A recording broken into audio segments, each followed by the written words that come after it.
lakas mo sa akin. Imbis na umuwi ako matapos yung 3 linggong pag-i-event natin. Food park naman ngayon ang uunahin natin. Dito kami nakatira ni Vio. Vio na naman. O bakit selos ka? Alam mo, pakilala mo ko kay Vio at sabihin mo, bago mo akong boyfriend. Pag nagselos, ayun, malamang may gusto yun sa'yo. What's funny? Ikaw kaya? May gusto kay love, walang gusto kay love. May gusto kay love, Wala naman talaga akong gusto kay Love. Wala. Well, slight. Pero hindi naman talaga gusto pa to eh. Parang ano lang eh, parang crush lang, ganun. Tsaka, ewan, hindi ako sigurado sa feelings ko. Gusto mong maging sigurado. How? Pagka may pinagselosan ka na, yun na yun. Tuloy! Okay na ako.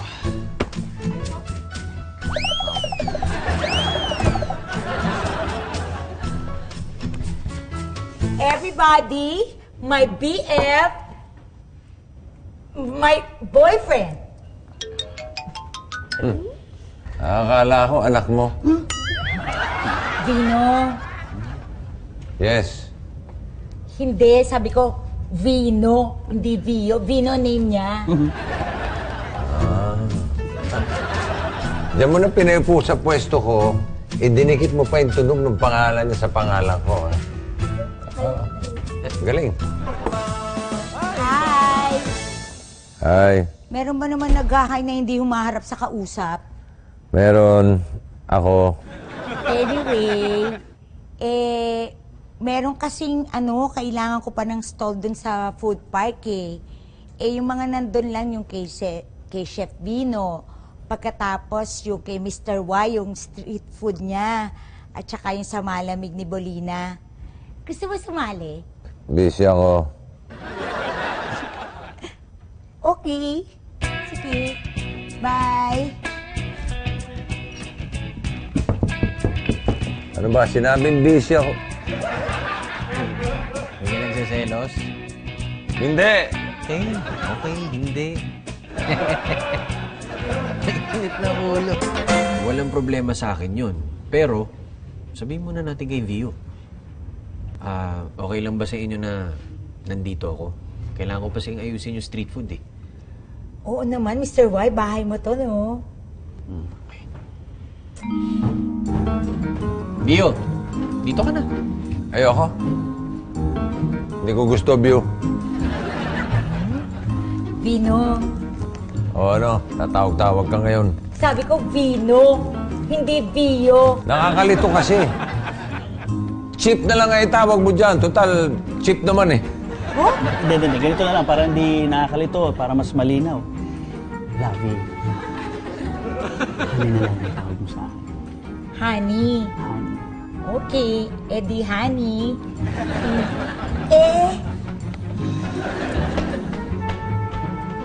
Ikaw, ano itatawag mo sa'yo? Baby.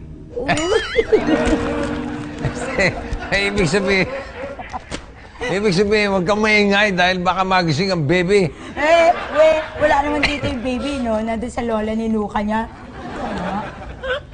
Baby pala. Ay, masaya pala dito, no? Sasayahin ng mga tao. Masaya talaga kami rito pagka kami sama-samang mga bibidahin. Kaya lang, pamisa-misa, nahaluan kami ng mga kontrabida. Halika na. Love, teka.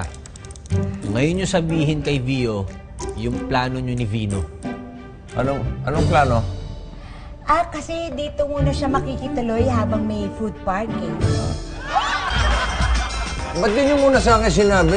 Hindi siya pwede rito. Saan matutulog yan? Dito sa kwarto nyo. Siksikan na kami ni Mael doon. Saan siya pwesto doon? Alam mo, si Mael at saka si Sikat magbabantay doon sa food park. Kaya pwede si Honey doon sa kwarto nyo. Kahit na. Hindi ako sanay ng matulog ng may kasamang hindi ko gano'ng kakilala.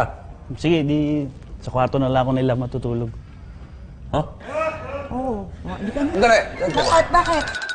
Saan kayo pupunta? Eh, dito sa kwarto ko. Eh, ayaw mo doon sa kwarto nyo eh. Di dito na lang sa kwarto ko. Eh, ikaw ba sanay kang matulog sa lapag na may kutsyon? Walang problema. Mas paano eh? Wala. Wala si Dio. Akala ko kanino mo pa alam. I mean, ang dami ko kasing narinig tungkol sa iyo eh. Bakit? May mga boses ka bang naririnig? May mga kumakausap ba sa'yo? Aba, hindi ka pala lovable. Scurry ka? Scurry? Tama nga si Love eh. Mahilig ka daw pala talaga magpatawa. Mas nakakatawa ka pa nga daw kaysa sa kapatid niya eh. Ano pang sabi nila? Gwapo ka daw. Sweet kahit kanino. Malambot ang puso. Basta ang dami. Dami niya sinabi tungkol sa'yo eh. Ano pa? Gusto mo, dito ka na sa kama matulog, oh. Ako, di na. Pasensya na. Di kasi ako sanay na may katabi ako. Eh, naiilang ako eh. Ibig sabihin, hindi pa kayo nagkakatabi ni Love. Wala eh. Sabi ko, gusto mo, dito ko na sa kama, doon na ako sa lapag. Ha? Naku, nakakaya naman. Hindi, ikaw naman, oh. Naiya ako eh.